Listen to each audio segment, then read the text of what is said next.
Pasaron ayer al oscurecer, fui ni gato montés, pisan con tan leve pie.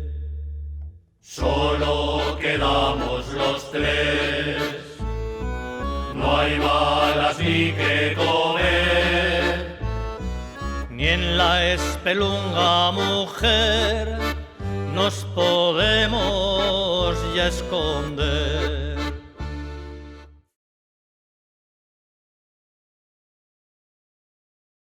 Me llamo Joaquín Martínez Sánchez y mi padre era Joaquín Martínez Roncal.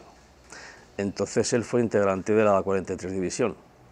Después de varias peripecias, pues terminó en Valencia y allí fue donde lo reclutaron para la 43. Y allí se dirigieron al frente de Alcubierre, estuvieron en la zona de Alcubierre un tiempo y luego ya los llevaron a lo que llamaban el frente del Pirineo, porque ya Franco y Mola y tal decidieron centrar todas las fuerzas en el Pirineo, puesto que el ejército republicano seguía avanzando. Pero al llegar a Viñánigo, allí se produjo algo que siempre contaba él con pena, ¿no? Porque había quedado un reducto del ejército franquista, en una ermita que hay a la entrada antes de llegar a Sabiñánigo, y visto que los habían rodeado el ejército de la 43 División, pues decidieron sacar bandera blanca y rendirse. Pero cuando iban a capturarlos, alguno de ellos pues perdió los nervios, lo que fuera, y sacó una ametralladora y hizo una masacre, ¿no? Para las decenas de republicanos los mató. Entonces ya Antonio Beltrán Esquinazao, pues llamando orden de capturarlos y naturalmente, claro, pues fusilarlos seguidamente, porque aquello fue hasta los militares tienen que tener su código de un poco moral, ¿no? De alguna manera. Pero la sorpresa de mi padre fue que cuando estaban bajando a los prisioneros del bando franquista, entre ellos había un chaval de Mayén, joven, que era hermano de un amigo y quinto suyo. Entonces mi padre no pudo evitar saltar: no matéis a ese, porque que es de mi pueblo, además es de familia socialista, que los conozco yo. Y siempre contaba aquello con mucha pena, porque claro, delante de él tuvieron que fusilar a uno de Mayén, o sea, hermano, el hermanico pequeño de su quinto y su amigo, que eran de la cuadrilla. Bueno, una vez pasado esto, pues ya el ejército franquista, como digo, había concentrado todas las tropas y les hizo retroceder hacia Insa. Pues ya se parapetaron en unas lomas el ejército republicano, pero los franquistas tenían muchas tropas y seguían avanzando. Y ahí fue cuando le mandaron a mi padre, junto con otros más, que fuesen detrás de una loma a inspeccionar a ver qué se veía del enemigo. Y ahí fue cuando le hirieron en la pierna, le entró un tiro así, le rasgó todo el muslo, y los otros, como pudieron, se fueron, pero él se quedó porque lo fueron a coger y les dijo: no, iros porque aquí nos matan a todos. Luego incluso fueron dos sanitarios con una camilla, pero no pudieron llegar. Y les decía: no os acerquéis, no os acerquéis, retiraos que aquí nos matarán a todos. Y entonces mi padre, pues claro, pues era fuerte, porque con 21 años, bueno, el caso es que fue apoyándose con los brazos, rectando así como pudo, y llegó a las filas de la 43, y ahí ya pues lo cogieron. Para mi padre ya se había hecho un torniquete con el cinturón, ya pues lo que les habían dicho en caso de herida y tal, y todavía lo trasladaron al Hospital Militar de Barcelona. Creo que a los pocos días de trasladar a mi padre, pues ya cortaron la comunicación con la zona republicana, dirección Barcelona, y ya se produjo lo que fue la bolsa de Bielsa. Pero él ya estuvo en Barcelona. En Barcelona pues llegó con la pierna en tan mal estado que bueno, le hicieron un poco de primera escura y dijeron: mañana hay que cortar la pierna porque esto no tiene solución, la herida era muy alta. Pero al día siguiente se conoce que la avalancha de heridos del frente del Pirineo era salvaje y o se olvidaron, o bueno, el caso es que no le cortaron la pierna y alguien dijo: pues ya nada, dejarlo ahí, pues como que ya desahuciado, como que no tenía solución. Y él recordaba como en aquellos pabellones tan grandes que había, fíjate que tenían techos muy altos, pero aún así todos los heridos que había protestaban de que se lleven a ese, que del olor que desprendía la pierna, que se lleven a ese, no podían soportar el olor que echaba la pierna de mi padre. Y entonces, por lo que contaba él, lo metieron en un cuarto aislado, encima de una piedra, porque tenía tanta fiebre, una piedra para que cogiese frescor, y yo intuyo, no sé, si podía ser la losa esa de las autopsias, que en verano, sin aire acondicionado, pues ahí estaba un poco fresco. Bueno, el caso es que pasaban de vez en cuando y le tocaban un poco el pulso y decían, este tío pues no está vivo. No sé si entonces no creo que hubiese muchas medicinas para sedarlo y que no sufriera. Bueno, el caso es que algún médico incluso le iba a echar la sábana, una sábana que le ponían por encima, como que no, que estaba muerto, ¿no? Pero siempre se sorprendía que estaba vivo. Y lo que sí recordaba a mi padre es que lo único que le ponían, como no tenían antibióticos, claro, pues hacían como un cultivo de unas larvas, unos gusanos, y le ponían gusanos para que se comiesen la parte muerta, la parte necrosada. Y eso parece ser que poco a poco le fue salvando. Bueno, total, que se fue recuperando, los médicos se hacían cruces como diciendo, pero ¿cómo es posible si esta pierna estaba para amputar? Bueno, el caso es que se fue recuperando y ya le mandaron a Bañolas, provincia de Gerona, al lago de Bañolas. Había como un sanatorio para recuperación de heridos de guerra, y allí le preguntaron, ¿sabes nadar? Y dice, hombre, sí. Y dice, pues mira, tu labor ahora es aquí a nadar en el lago, que es la única forma de que puedas recuperar algo de movilidad. Y la verdad es que recuperó bastante, y ya pues hasta enero del 39 estuvo allí cuando entraron los nacionales en Barcelona. Todavía mi padre iba con muletas de estas que apoyaban así en las asilas, en los sobacos, y en dirección Portbou, y mi padre contaba siempre que las columnas de camiones con personal civil, sanitarios, ambulancias con la cruz marcada arriba, que no, la aviación italiana no respetaba nada. Todas las filas de todo, no respetaban ni ambulancias, ni heridos, ni población civil, ni nada, iban ametrallando, y llegó a un punto casi llegando al Pirineo donde mandaron furgonetas, ambulancias, tirarlo todo en barranco, para que no se hiciesen luego ellos, lo aprovechasen para nada. Y ya pues en enero, febrero del 39, pues le dijeron, bueno, pues aquí te damos el alta, tira las muletas que tienes que encaminar por ahí por el Pirineo, nevado, y creo que agarraba la cola de un mulo, pues herido todavía ahí, pasaron a Francia. Y entonces los franceses, pues cuando hicieron aquellos campos de trabajadores españoles, estuvo, que ahí sí que tengo el carnet de identidad que le hicieron en Francia, para la 91 compañía de trabajadores españoles. Y estuvo un tiempo haciendo labores de limpieza en el bosque, en los Alpes franceses, franco-suizos, limpiando senderos, trabajos forestales varios.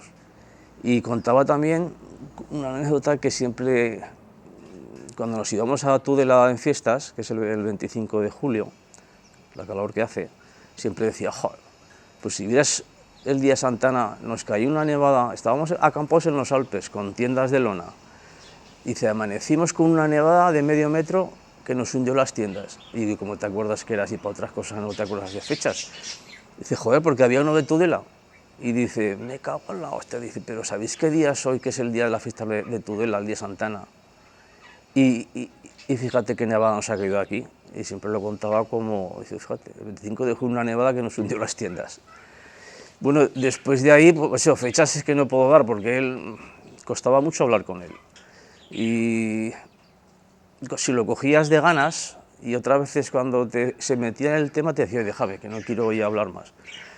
Y a veces muchas cosas las he recuperado cuando él iba a trabajar al campo con gente, pues sobre la balsa salían temas y él entonces se explayaba más, ¿no? Pero si se le decías que se centrase y que te contaras, cuando menos te contaba. Y bueno, pues después de estar en los Alpes fue cuando lo hicieron las compañías de trabajadores españoles y fue en la famosa línea Maginot. Allí estuvieron limpiando, preparándola, porque ya, pues eso, los franceses ya temían que los alemanes pudieran hacer cualquier día pues, alguna invasión o algo, ¿no? Y estuvieron limpiando, subiendo hacia el norte, hasta el Paso Calais, que llaman. Paso Calais, que es donde entraron los alemanes una noche por sorpresa, pero vamos, que la línea Maginot, que era de la Primera Guerra Mundial, pues no sirvió para nada. Se ve que los tanques que tenían los alemanes pues brincaban encima y no sirvió para nada. Y ahí pues vino la retirada, cada uno tiró por donde pudo. Unos se pasaron a Inglaterra con barcuchas malas o tablones. Mi padre pues se tiraron más hacia parte de la Bretaña, al norte de Francia, pero ahí los capturaron y los llevaron a una base naval que ya había, después de estar un tiempo en más o menos un campo de concentración que hicieron ahí provisional, los llevaron al muro del Atlántico, lo que se llamaba una base naval que ya tenían los franceses, que se llamaba la base naval de Lorient. Allí fue donde estuvieron un tiempo, pero se ve que ya los ingleses ya pasaban y bombardeaban toda esa zona, ¿no? Porque ya los alemanes estaban haciendo fuerte en lo que es el muro del Atlántico. Y entonces un anarquista canario, un tal González o García, pues que tenía mucha experiencia en la guerrilla española, organizó una fuga y lograron escaparse un grupo numeroso. Y allí, pues, claro, se dirigieron hacia el sur, a ver si podían alcanzar lo que es la Francia libre, el tema de Pétain, ¿no?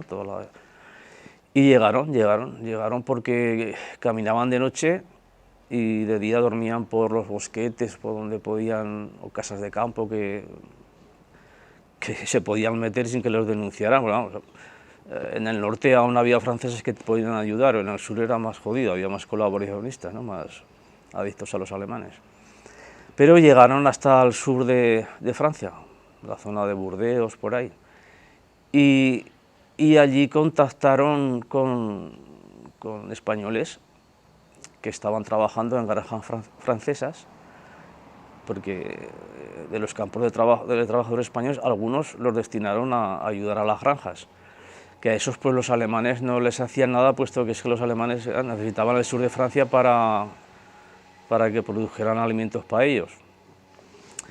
Y allí contactaron precisamente con uno de aquí de Mayén, que se conocían, claro, eran también de la Quinta, que se había casado con la hija del dueño de la granja.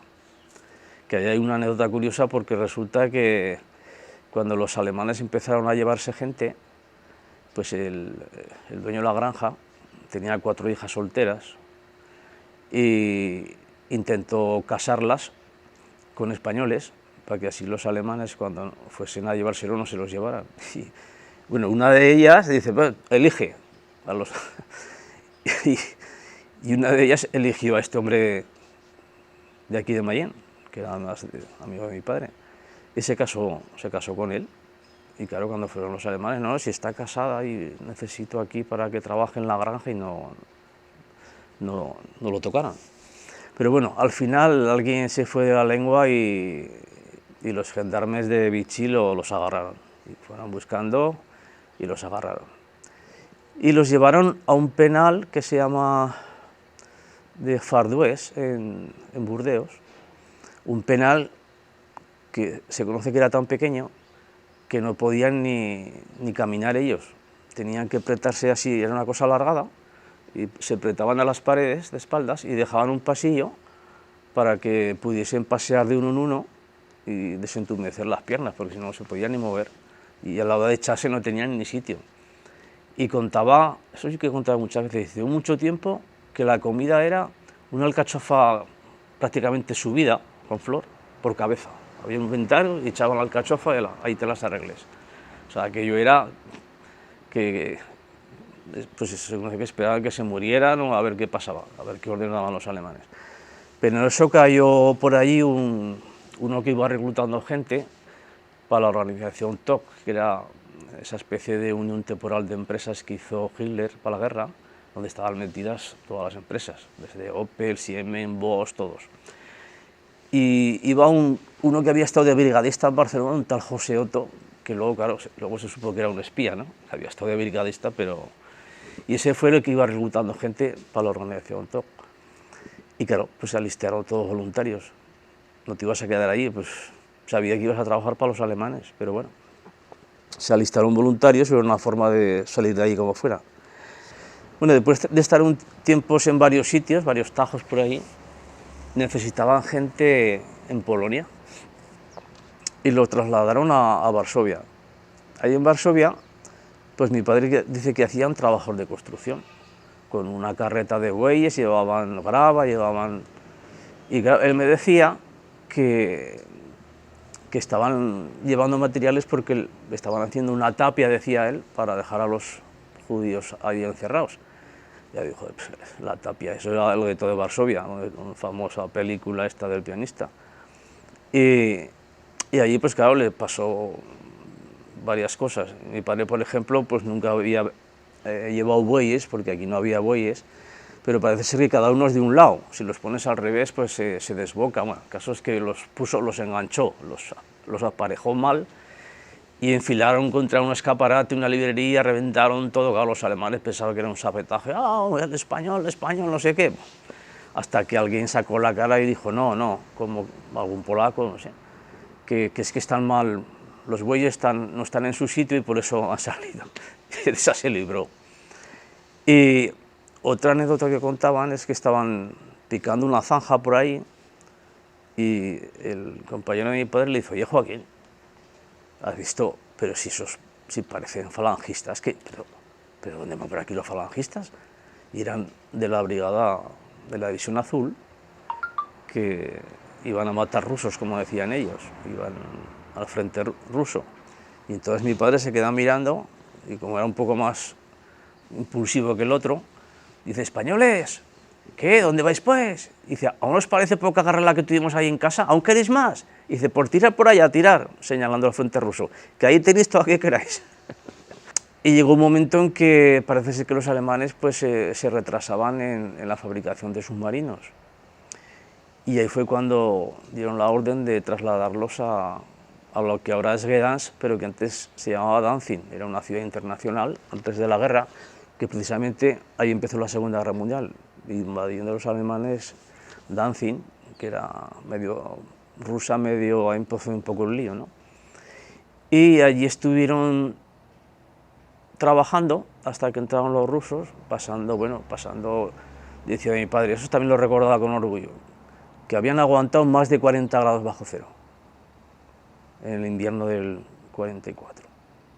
Y que, dice, allí te ponías los soldadores, cuando echaban el cordón soldando las piezas, los cascos que componen el submarino, pues terminaban de soldar y ponías la espalda para intentar coger algo de calor, porque ya estaba fría. Dice, si escupías, tocabas y ya se había quedado al lado del frío que hacía. Y también contaba una cosa de las pocas cosas que no se enorgullecía, pero digamos que le gustaba contar cuando salían temas de trabajo y tal. Y es que ya llegó un momento, pues eso, que los alimentos no les llegaban ni para los alemanes, pues para los trabajadores forzados menos. Bueno, pues tenían ya que ir a coger restos de comida de los oficiales y demás, y la gente ya flaqueaba, no tenía fuerzas, porque el casco de los submarinos eran piezas grandísimas que para encajarlas perfectamente al milímetro, pues a golpe de un martillo de 8 kilos, había que darle con unas cuñas que metían y iban desplazando hasta que lo ponían en su sitio y poder soldar. Y que uno de los pocos que podía levantar el martillo y darle suficientemente fuerte era mi padre. Y decía, claro, si esto me lo ve cualquiera, joder, pues como que estaba a favor de los alemanes. Lo que pasa es que yo veía que si se retrasaba el trabajo iban para ir los golpes y los malos tratos, y dice, pues si hay que hacer, se hace. Vale, cogía el martillo y le pegaba unos golpes que era capaz de esa pieza meterla en su sitio para que pudieran soldar. Y que un día le llamó el director de los astilleros, un oficial alemán, lo que fuese, y le dio como un diploma de buen trabajador. Y mi padre se lo llevó, bueno, metió al bolsillo, bueno, se fue al barracón y le dice a su compañero, a José, mira lo que me han dado, la madre que los parió. Dice, el otro era más cerebral, no era tan impulsivo. Dice, no lo tires, joder, vamos a guardarlo aquí escondido, que quién sabe, igual nos puede servir algún día para librarnos de algo. Bueno, pues lo escondieron, ¿no? Pues llegó la entrada ya de los alemanes en Polonia. Ellos estaban trabajando, pues, ¿qué entran los rusos? ¿Qué entran los rusos? Ya, pues ya empezó tiroteos con los alemanes. Y mi padre, sin decir nada, lo primero que hizo fue corriendo al barracón a coger el diploma, a hacerlo a trocicos pequeños, y se lo tiré a un canal, digo, porque si lo pillan los rusos, pues igual piensan que somos colaboracionistas. Y cuando entraron los rusos, pues se identificaron como republicanos españoles y los trataron bien, según lo poco que llevaban para comer los soldados les dieron. También contó que algún ruso le hizo una señal con un cubo, que donde había agua, y cuando mi padre lo dirigió al soldado este ruso a coger agua, pues algún alemán, algún francotirador que se había por ahí un poco escondido, empezó a disparar. Entonces mi padre le empujó, poco menos que le libró de que los matara a los dos, y como conocía bien todos los entresijos del astillero, pues lograron huir, y que luego el ruso le estaba muy agradecido, pero que por poco se los cargaron a los dos. Y ahí fue cuando ya, pues con tiempo, la Cruz Roja Internacional puso unos trenes y los trajeron hacia Francia, y fueron a parar a Montpellier. Allí en Montpellier estuvieron trabajando en diferentes empresas, construcción, en minas, y ya pues ahí ya comían, ¿no? Hay fotos por ahí de las meriendas que hacían todos los españoles, y ahí dijeron, bueno, esto ya está superado, que ellos pensaban que no lo contaban en muchas ocasiones. Y ya en el 48, Franco dio una orden que todo aquel que quisiese volver, que no tuviera causas pendientes. Mi padre pues tenía 18 años, en el 36 pues era militante de UGT de las Juventudes, pero digamos que no había tenido cargos ni cosas de responsabilidad. Y que dijese que no había participado en la resistencia, que pues, firmó lo que le pusieron con tal de volver. Y pues eso, en el 48 volvió por Irún, se encargó de hacer todo el papeleo un primo de mi abuelo, que era conservador, digamos, de derechas, ¿no? Se portó muy bien y le preparó toda la documentación, y junto con mi abuelo los dos pues fueron a Irún a esperarlo, y ya regresó en el 48 con 32 años. O sea, 12 años por ahí, 12 años de guerras, la civil, la Segunda Guerra Mundial, y pasando meses, incluso años, sin saber si vivía o no, pero volvió. No me